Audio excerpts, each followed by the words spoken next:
그래서 하나님께서는 죄에 대해서 집중하시고 그 죄에 대해서 경고하시고 책망하십니다. 아모스서 1장과 2장을 통해서 특별히 이제 이스라엘의 죄에 대한 하나님의 종합적인 설명이 있었고, 이스라엘과 관련하여서 그 주변의 나라의 죄와 연관하여서 또 이스라엘의 죄를 총체적인 관점에서 얼마나 그들이 절망적 상황에 처해 있는지 말씀하셨습니다. 이제 3장에 들어와서 하나님께서 이스라엘을 향해서 먼저 아모스를 통해 말씀하시는 핵심은 들으라 말씀을 하십니다. 아모스서 이제 3장 1절에 보면 이 말씀을 들으라, 4장에 가서도 시작이 이 말씀을 들으라, 5장에 가서도 이 말씀을 들으라. 하나님이 지금 반복해서 하나님의 말씀을 이스라엘이 들을 것을 하나님께서 소원하십니다. 사실 성경의 모든 그 선지자들의 메시지의 가장 큰 핵심 중에 하나가 들으라는 하나님의 메시지입니다. 사실 우리의 삶의 문제를 가만히 파헤쳐 들어가다 보면 듣지 않는 데서 문제가 일어납니다. 하나님과 우리와의 관계가 말씀을 듣지 않은 데서 문제가 일어납니다. 인간관계의 관계의 문제도 서로의 말을 듣지 않기 때문에 문제가 일어납니다. 문제는 자꾸 우리가 내 말만 하려고 하고 듣고 싶은 것만 우리는 들으려고 합니다. 그로 인해서 결국 동행할 수 없고, 그로 인해서 결국 관계가 심각하게 망가지는 것을 우리는 경험을 합니다. 사실 인간의 죄를 거슬러 올라가서 아담과 하와의 그 원죄를 우리가 보게 되면 하나님의 말씀을 듣지 않는 데서 죄가 시작이 됩니다. 선악과 열매를 먹지 말라 말씀했지만 그 말씀을 제대로 듣지 않았고 그 말씀을 제대로 순종하지 않았습니다. 근데 그 듣지 않는 우리의 원죄가 이스라엘에게도 있고 사실 오늘 우리 앞에도 있습니다. 우리는 하나님의 그 권위의 말씀을 듣지 않는 죄성이 있습니다. 우리 안에는 그 하나님의 말씀을 거역하고 대적하는 그런 죄성의 본성이 이스라엘에게도 우리에게도 있습니다. 지금 이스라엘은 심각한 총체적인 죄의 문제가 있습니다. 하나님께서 이 죄의 문제를 이제 어떻게 해결해 가기를 원하시느냐 하면 이스라엘 가운데 어떤 법을 만들라, 어떤 조직을 만들라, 어떤 노력을 행하라 말하지 않습니다. 하나님께서 이 모든 문제를 풀어나가는 하나님의 길은 말씀을 듣는 것이 모든 해결의 키인 것을 말씀을 하고 있습니다. 문제는 이스라엘이 이 하나님의 말씀을 듣지 않는 데서 문제가 있습니다. 듣지 않는 그 이스라엘을 향해서 하나님은 들을 것을 강조하시면서 뜻이 같지 않으면 동행할 수 없다라는 것을 말씀하시면서 아모스를 통해서 하나님은 들으라 말씀을 합니다. 첫째로 묵상하는 것은 하나님의 말씀을 들어야 하나님의 인도를 받고 동행할 수 있습니다. 1절에 보면 이스라엘 자손들아 여호와께서 너희에 대하여 이르시는 이 말씀을 들으라. 하나님께서 여기 들으라 말씀을 하면서 그 뒤에 보면 애굽 땅에서 인도하여 올리신 모든 족속에 대하여 이르시기를, 하나님께서 이스라엘에 대해서 들으라 말씀을 하면서 이스라엘과 하나님과의 관계가 하나님의 인도를 하나님께서 하신 관계인 것을 말씀을 하십니다. 이스라엘의 역사는 하나님의 말씀을 듣고 하나님의 인도를 받았습니다. 사실 이스라엘은 하나님의 선택에서 시작이 되었고 하나님의 인도로부터 정착이 여기 가나안에서 되었습니다. 하나님께서 애굽의 포로로 있었던 이스라엘을 선택하여 하나님이 인도하셨습니다.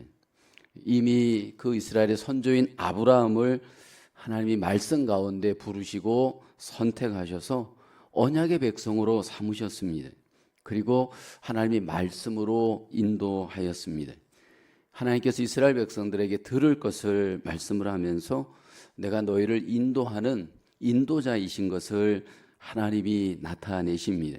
그러면서 너희의 정체성이 나의 말을 들어야 될 구별된 족속인 것을 강조하십니다. 2절에 보면 내가 땅의 모든 족속 가운데 너희만을 알았나니 라고 합니다. 여기 하나님께서 이스라엘 족속만 알았다 말씀을 합니다. 하나님께서 이스라엘을 선택하셨고 하나님이 이스라엘과 관계하십니다. 많은 민족 중에서 하나님께서 특별히 이스라엘만 선택하시고 이스라엘에게만 말씀을 주시고 이스라엘과만 관계하십니다. 하나님의 그 주권적인 전적인 은혜로 하나님이 이스라엘 가운데 개입하셔서 관계하시고 하나님이 말씀을 주시면서 인도했습니다.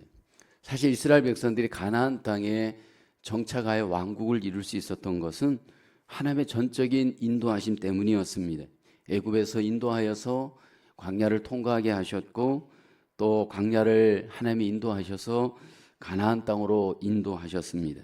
그리고 그 가나안 땅에서도 하나님의 인도하심으로 가나안 땅을 차지할 수 있었고 하나님의 인도하심으로 성전을 지었고 예루살렘을 건축하였고 그리고 왕국을 이룰 수 있었습니다. 이 모든 것들이 하나님의 인도하심 속에 이스라엘이 이스라엘 될 수가 있었습니다.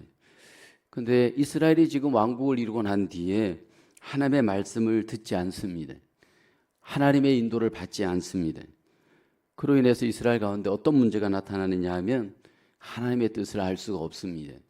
하나님의 뜻을 알 수 없는 가운데 이스라엘과 하나님과 동행의 관계가 깨어졌습니다. 그래서 하나님께서 아모스를 통해서 이제 내가 너희와 동행할 수 없음을 말씀을 합니다. 3절에 보면 두 사람이 뜻이 같지 않는데 어찌 동행하겠으며 라고 합니다. 이스라엘이 하나님의 뜻을 알 수 없기 때문에 하나님과 동행할 수가 없습니다. 하나님은 이스라엘이 하나님의 말씀을 들을 때 뜻을 알고 하나님과 동행할 수 있음을 하나님은 잘 아십니다. 근데 지금 이스라엘은 하나님의 말씀을 듣지 않음으로 인해서 하나님의 뜻이 무엇인지를 그들이 분별할 수 없기 때문에 하나님과 동행할 수 없음을 하나님께서 지금 말씀을 하십니다. 이스라엘의 문제는 자기 뜻대로 하나님을 대적하고 거역하는 삶을 살았습니다. 우리가 이 땅에서 삶을 잘 사는 길이 무엇인가? 예수님은 우리에게 그 본을 보여주십니다. 그것은 바로 하나님의 뜻대로 사는 것입니다. 하나님의 뜻대로 하나님과 동행하는 삶을 사는 겁니다. 그래서 예수님은 이 땅에서 공생애를 사실 때 하나님의 뜻대로 공생애를 사셨고 겟세마네 동산에서 그 마지막 삶을 위해 이렇게 기도하죠. 나의 원대로 마옵시고 아버지의 원대로 아버지의 뜻대로 하옵소서. 예수님은 하나님의 뜻을 위해서 살았습니다. 그 뜻을 늘 쫓는 동행의 삶으로 결국은 예수님은 승리하셨습니다. 중요한 것은 이스라엘도 우리도 하나님의 뜻을 알아야만 하나님과 동행할 수가 있습니다. 근데 그 하나님의 뜻을 알기 위해서는 하나님의 말씀을 우리가 들어야 합니다. 그리고 하나님의 말씀을 깨달아야 합니다. 그래서 하나님의 뜻에 우리의 뜻을 맞추어야 합니다. 만약 내 뜻과 하나님의 뜻이 다를 때 내 뜻을 내려놓고 하나님의 뜻대로 우리는 따라가야 합니다. 내 생각과 하나님의 생각이 충돌될 때 내 생각을 내려놓고 하나님의 생각대로 우리는 쫓아가야 합니다. 그렇게 하나님의 뜻과 우리의 뜻이 이렇게 매칭이 되어져서 만약 우리 안에 그것들이 깨달아질 때 우리에게 가장 중요한 것은 하나님과 동행하는 삶입니다. 그 뜻대로 우리는 따라가고 그 뜻대로 또 우리는 모든 삶을 행할 때 하나님의 인도를 경험할 수 있습니다. 하나님의 인도는 특별한 인도가 아니고 삶의 인도입니다. 삶의 전 영역의 인도입니다. 하나님의 뜻이 우리에게 전해지고 깨달아지고 알게 되어지면 삶의 전 영역에서 하나님과 동행하는 삶을 살 수가 있습니다. 그 동행의 삶은 특별한 삶이 아니고 일상의 삶에서 하나님과 동행합니다. 우리의 가정에서 하나님과 동행하고요.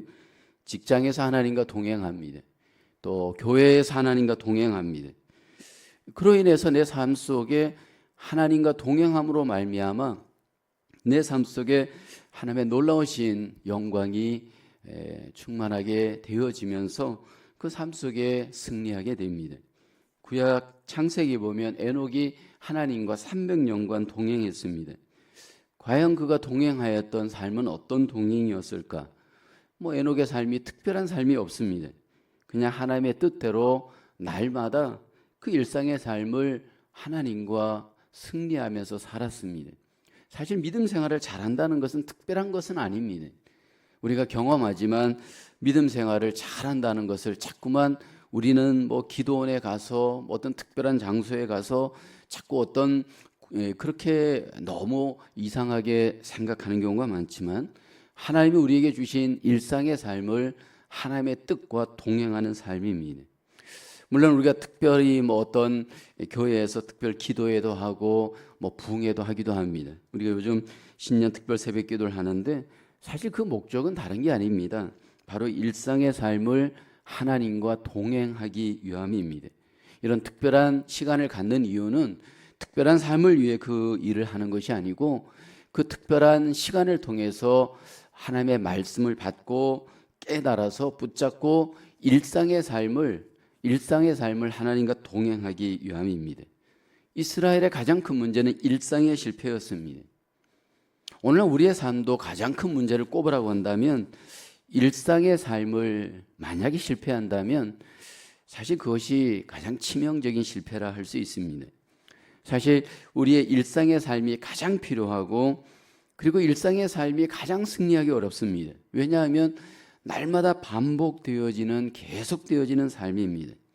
이 반복되어지는 계속되는 삶을 하나님의 뜻대로 삶을 산다. 이것처럼 위대한 일은 없습니다. 일상적인 가정의 삶, 일상적인 직장의 삶, 일상적인 모든 우리의 어떤 루틴에서 내가 하나님의 뜻대로 만약 그 삶을 하나님과 동행한다면 결국 우리의 삶은 하나님께서 굉장히 기뻐하시는 삶이 될 겁니다.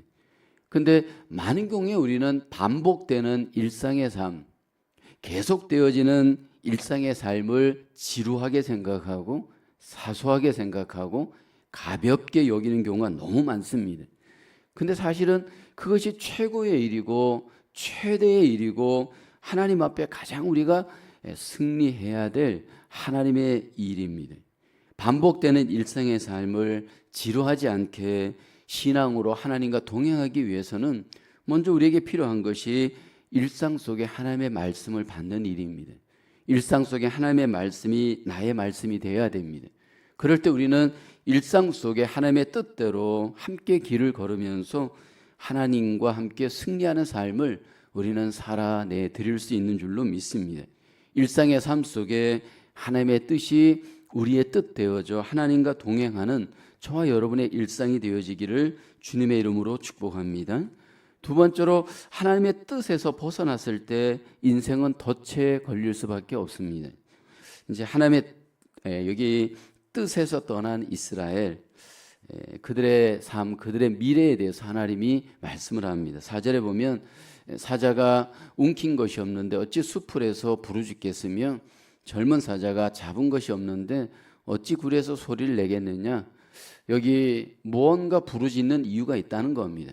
소리를 내는 이유가 있다라는 겁니다. 5절에 보면 새가 덫을 땅에 놓지 않았는데 어찌 새가 거기 치이겠으며 잡힌 것이 없는데 덫이 어찌 땅에서 튀겠느냐. 덫에 새가 잡힐 때 튀거나 어떤 형태든지 결과가 있습니다. 6절에 보면 성읍에서 나팔이 울리는데 백성이 어찌 두려워하지 아니하겠으며 여호와의 행하심이 없는데 재앙이 어찌 성읍에 임하겠느냐. 이제 이스라엘 가운데 성읍에 재앙이 임하는 것, 그것이 왜 임하겠느냐라는 겁니다. 원인이 있기 때문에 결과가 있다라는 겁니다. 자연 세계의 짐승이든 또 사람이든 성읍이든 원인 없는 결과는 없습니다. 이스라엘에 지금 재앙이 임하는 것, 성읍에 재앙이 임하는 것 우연히 일어나는 것이 아니고 이것은 필연적인 하나님의 이유가 있기 때문이다라는 겁니다. 심판이 그냥 임하는 것이 아니고 하나님이 주시는 재앙일 수 있음을 분명하게 선언하고 있습니다. 왜 하나님께서 지금 아모스를 통해 이 말씀을 하느냐 하면 지금 이스라엘 가운데 장차 심판이 있을 거라는 겁니다. 근데 그 심판이 있는 결과는 이유가 있기 때문이다라는 겁니다. 왜 이스라엘이 심판을 받게 되는가 하면 하나님의 뜻에서 떠나 죄 가운데 있기 때문입니다. 하나님께서 심판을 통해서 이제 그 죄의 원인을 이스라엘이 돌아보기를 하나님은 원하십니다. 이스라엘이 자신들이 범죄했다라고 하는 것, 심판의 자리에 있다라는 것을 전혀 지금 알지 못하고 있습니다. 말씀을 듣지 않기 때문에 무지하고 그런 가운데 하나님의 뜻을 모르기 때문에 그 원인을 모를 수가 있습니다. 그래서 하나님께서 지금 아모스를 통해서 하나님의 뜻 안에서 이 되어지는 이스라엘의 일, 성읍의 일, 심판의 이 모든 것들을 하나님은 하나님의 뜻 관점에서 이스라엘이 돌아보기를 하나님이 원하십니다. 이것은 우리에게 적용할 때 우리에게 일어나는 어떤 일들을 우리는 원인을 잘 돌아볼 때 그 원인을 우리는 어떤 관점에서 이해하고 해석해야 할 것인가? 많은 경우에 그것들이 하나님의 뜻의 관점에서 하나님을 우리가 바라보고 하나님의 주권적 관점에서 그 모든 원인들을 잘 바라보고 우리가 깨닫기를 하나님은 기대하십니다. 때로 우리의 삶 속에 신앙이 침체되어지기도 하고 교회가 점점 회복이 안 되고 어려워지고 부흥이 안 되고 그렇게 어떤 문제 결과가 나타납니다. 원인이 분명히 있습니다. 내 개인적인 어떤 그런 침체 이유이든 교회의 어떤 침체 이유이든 이런 열매가 이런 결과가 나타날 때 이것은 분명히 무언가 원인이 있을 수 있습니다. 근데 그 원인을 가만히 들여다보면 가정이든 개인이든 교회이든 그 원인 속에 가장 심각한 원인 하나를 꼽으라고 한다면 우리가 하나님의 뜻대로 행하지 않고 있기 때문일 수 있습니다. 사람의 뜻대로 우리가 너무 행하려고 하기 때문입니다. 사람의 뜻대로 하나님을 제껴놓고 사람의 뜻으로 모든 것들을 우리가 욕심으로 행하려고 하기 때문일 수 있습니다. 만약 우리가 하나님의 뜻을 정말 알게 된다면 하나님의 뜻으로 우리의 마음이 채워지게 된다면 우리의 삶은 어떤 변화, 어떤 결과가 일어나게 될까? 하나님께서 선지자를 통해서 들으라 말씀하시고 들으라고 하신 그 말씀은 어떤 능력이 있는 것인가? 하나님이 구약의 선지자를 통해 말씀을 줄 때 그 말씀의 능력을 불에다 비유합니다. 하나님의 말씀은 불과 같습니다. 사실 하나님의 말씀을 우리가 받는다는 것은 불을 받는 것과 같습니다. 우리가 어떤 설교를 들을 때 그것이 하나님의 말씀으로 들려질 때는 우리 안에 불이 임합니다. 그것이 단순한 인간의 말이 아니고 하나님의 말씀으로 내 안에 불과 같이 그 말씀이 임할 때 우리에게는 불과 같은 능력이 일어납니다. 그 말씀 속에 하나님의 생각이 하나님의 마음이 우리 안에 불과 같이 전달되어지면 우리 안에 모든 죄를 태우게 됩니다. 우리 안에 모든 생각을 태우게 됩니다. 우리 안에 모든 뜻들을 하나님께서 태우고 변화시키고 새롭게 합니다. 그렇게 되어질 때 우리 안에 그 말씀으로 불태워져 하나님 앞에 새로워지는 우리 자신의 놀라운 변화, 회복, 부흥을 우리는 경험을 합니다. 하나님과 동행한다는 것은 이것은 내 생각으로 동행하는 것이 아니고 하나님의 생각이 있어야 동행합니다. 근데 제일 인간이 포기하기 어렵고 내려놓기 어려운 것이 인간의 생각입니다. 공부를 하면 할수록 생각이 많아집니다. 나이가 들면 들수록 생각도 많아집니다. 경험을 하면 할수록 생각이 많아집니다. 근데 이 모든 생각이 사로잡혀져서 불태워질 수 있는 그 길, 그 은혜는 바로 하나님의 말씀의 포로가 되는 일입니다. 이스라엘 역사를 보게 되면 말씀의 포로 되어질 때가 있습니다. 말씀의 포로 되어질 때 그들은 하나님과 동행합니다. 하나님과 동행할 때 이스라엘은 놀라운 승리를 경험합니다. 요즘 우리가 묵상하는 여호수아서 막 가나안 땅에 들어갈 때 보면 이스라엘 백성들이 굉장히 집중력이 좋습니다. 하나님께서 말씀 속에 개입하셔서 그들과 동행할 때 보면 그들이 그 말씀에 집중하면서 결국 모든 그 어려움을 능히 극복하고 놀라운 승리를 이스라엘이 경험을 합니다. 결국 이 말씀이 관계를 결정짓습니다. 말씀이 하나님의 일하심을 결정짓습니다. 그러니까 말씀에 집중한다는 것은 하나님과 집중하는 것이고, 말씀의 능력이 나에게 임한다는 것은 하나님의 능력이 임하는 길입니다. 그런데 만약에 우리가 말씀에서 벗어나고 하나님의 뜻에서 벗어난다는 것은 마치 덫에 걸린 짐승과 같은 운명이 된다는 겁니다. 짐승이 아무리 힘이 세어도 아무리 능력이 있어도 그 덫에 딱 걸려드는 순간 벗어날 수 없습니다. 무력화되어집니다. 그 힘세고 능력 있는 짐승들이 덫에 한번 딱 걸리게 되어지면 철저히 무력하게 되어져서 쓸모없는 존재가 됩니다. 인간이 그렇습니다. 하나님의 백성들이 말씀을 벗어나서 인생을 내 마음대로 살아가고 내 뜻대로 살아간다는 것은 결국은 덫에 걸리는 짐승과 같은 운명이 되어집니다. 지금 이스라엘이 그렇습니다. 덫에 걸린 짐승과 같은 운명으로 하나님이 지금 이스라엘을 인도해 가십니다. 이스라엘, 우리는 역사를 함께 묵상하면서 하나님과 동행하는 것이 승리의 비결입니다. 이스라엘의 열심으로 이스라엘이 승리할 수 없습니다. 하나님과 동행할 때 하나님의 인도하심으로 이스라엘이 승리할 수 있습니다. 그러기 위해서는 하나님의 뜻, 말씀을 듣고 알고 믿고 따라가야 합니다. 이것은 오늘 우리에게도 똑같이 동일하게 적용되어지는 하나님의 뜻입니다. 말씀의 뜻이 우리의 뜻이 되어져 하나님께 집중할 때 하나님과 동행하면서 우리는 일상의 삶에서 승리합니다. 말씀을 떠난 사람은 덫에 걸린 짐승과 같은 슬픈 운명이 됩니다. 저와 여러분의 삶 속에 하나님의 말씀이 우리의 말씀으로 우리의 뜻으로 일상에서 하나님과 동행하며 하나님의 능력과 승리를 경험하시는 저와 여러분 되어질 수 있기를 주님의 이름으로 축복합니다. 세 번째로 하나님은 자기의 뜻을 하나님의 일꾼들을 통해서 나타내십니다. 7절에 보면 여호와께서는 자기의 비밀을 그 종 선지자들에게 보이지 아니하고는 하시고는 결코 행하심이 없으시리라.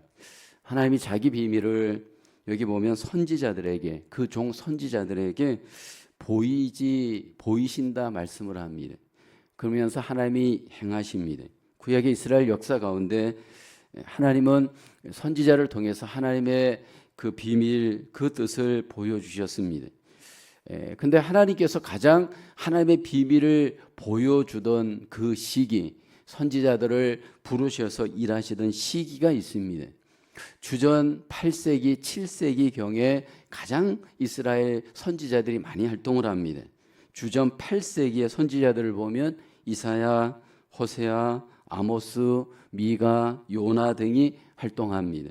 그 다음에 주전 7세기 경의 선지자들을 보면 나훔, 에레미야, 스바냐, 하박국 이렇게 7세기에서 8세기의 정황에서 가장 하나님께서 선지자들을 많이 사용합니다. 물론 이제 포로기에도 하나님의 선지자를 사용합니다. 에스겔, 또 포로 이후에는 학개, 스가랴, 말라기, 이렇게 하나님이 이스라엘 가운데 선지자를 보내십니다. 근데 가장 선지자를 하나님이 보내시던 때가 있습니다. 가장 선지자들이 왕성하게 활동하던 때가 있습니다. 이스라엘이 가장 영적으로 부패하였을 때, 죄 가운데 있을 때 하나님이 가장 하나님의 선지자들을 부르셔서 사용을 하십니다. 무엇을 보여주느냐 하면 가장 어두울 때 가장 하나님의 말씀이 빛나게 하십니다. 가장 절망스러울 때 가장 하나님은 소망이 넘치게 하십니다. 이것은 기독교 2000년 역사도 그렇습니다. 기독교가 가장 핍박을 받았던 시기가 초대교회 시기입니다. 그때 사도들과 말씀의 종들을 하나님은 가장 부르셔서 사용하십니다. 또 500년에서 주후 500년에서 1500년대까지 중세 기독교가 사실은 암흑기입니다. 그때 1500년대, 1600년대에 말씀의 종도를 하나님이 불러서 사용하셨습니다. 루터나 칼빈과 같은 그런 이들을 불러서 하나님의 말씀의 종으로 하나님의 뜻을 나타내십니다. 하나님의 비밀을 선지자들에게 나타내시고 보여주실 때 인간의 이성과 상식으로는 받아들일 수 없는 하나님의 말씀이었습니다. 아모스도 그랬습니다. 아모스가 활동하던 당시는 여로보암 2세 왕 때였습니다. 그때 당시에 북이스라엘은 경제적으로, 사회적으로, 문화적으로 가장 왕성하던 사회 국가였습니다. 근데 하나님께서 아모스를 통해서 들려주는 메시지를 보면 전부 회개의 메시지, 책망의 메시지, 심판의 메시지였습니다. 그 당시의 상황으로 보면 절대로 이해할 수 없는 하나님의 메시지였습니다. 근데 하나님께서 이 메시지를 주시고 받은 선지자들은 하나님의 메시지를 전해야 합니다. 하나님의 뜻대로 담대하게 전해야 합니다. 전할 때 하나님께서 또 그 전하는 가운데 듣는 하나님의 백성들, 예비된 백성들은 두려워하게 되어집니다. 책망의 메시지이지만, 심판의 메시지이지만 하나님께서 세운 선지자들을 통해서 하나님이 그 메시지를 전할 때 그 메신저인 선지자들은 하나님의 뜻을 순종해야 합니다. 근데 그 하나님의 메시지를 받았던 선지자들 중에 오늘 아모스와 같은 바른 순종의 선지자도 있지만 거짓 선지자들도 있었습니다. 그런데 아모스와 같은 바른 선지자들의 특징이 있습니다. 이 바른 선지자들의 특징을 보게 되면 하나님 앞에 순종하되 사람들의 인기에 연연하지 않고 하나님의 뜻에 오직 순종함으로 사명을 감당하는, 고난을 감당하는 그러한 열매를 맺는 선지자들의 모습을 우리에게 보여주고 있습니다. 사람들은 그 말씀을 듣지 않고 거부하고 심지어는 그 선지자를 이렇게 저렇게 고난을 가하기도 합니다. 그럼에도 진짜 참 선지자들은 하나님께서 주신 이 메시지를 갖고 담대하게 하나님의 귀한 메시지를 전하면서 하나님의 음성을 세상 가운데 나타냅니다. 아모스는 그 일을 감당함으로 여러 가지 어려움이 있었지만 하나님 앞에 귀하게 쓰임을 받았습니다. 오늘 이 시대를 살아가는 하나님의 백성들에게 있어서 하나님이 우리 모두에게 선지자적인 은혜와 사명도 허락하셨습니다. 그래서 하나님이 성령님을 통해서 우리의 마음속에 주시는 조명되어지는 그 말씀들이 우리에게 깨달음을 주고 경고를 주고 책망을 주고 회개를 하게끔 하나님이 우리 가운데 역사하여 주시는 줄로 믿습니다. 그리고 그것들이 우리의 삶뿐만 아니라 우리 주변에게 또는 불신자들에게 우리의 삶을 통해 입술을 통해 선지자적 사명을 감당할 수 있도록 우리 가운데 일하시는 줄로 믿습니다. 하나님은 아모스 당시에 이스라엘 역사를 이렇게 돌아보시면서 여기 하나님의 비밀을 선지자들에게 맡겨주면서 그 시대 속에 하나님의 뜻을 나타내시고 하나님의 뜻이 적용되어져 이스라엘이 하나님과 동행하기를 원하셨습니다. 이스라엘이 하나님과 동행하지 않았던 것은 말씀을 듣지 않고 하나님의 뜻을 몰랐기 때문입니다.